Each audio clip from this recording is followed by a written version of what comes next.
नानांना आणि येवले सरांना सेंटरला मॅडमसाठी जागा रिझर्व ठेवली, हा एक प्रोटोकॉल तो पाळलाच गेला पाहिजे. ते आसन त्यांचं आहे आणि म्हणून ज्याचं आसन आहे त्याच आसनावर आपण बसलं पाहिजे. दुसऱ्याच्या आसनावर बसणं हा प्रोटोकॉल धरून, हा प्रोटोकॉलचा धर्म नाही.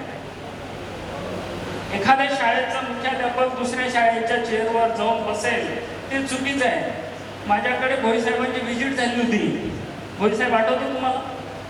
भोई साहेब आणि परदेशी साहेब यांची ज्यावेळेस नोंदबारा प्राचार्यपदी माझी नियुक्ती झाली आणि मला वाटतं भोई साहेब काहीतरी 4-5 दिवस झाले होते.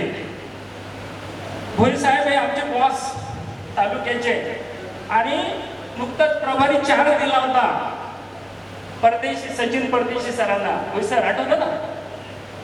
त्यावेळेस मला फक्त 2-3 दिवस झाले होते. त्यावेळेस मग मी माझी खुर्ची भोई साहेबांना आणि सचिन परदेशी सरांना म्हटलं, सर बसा.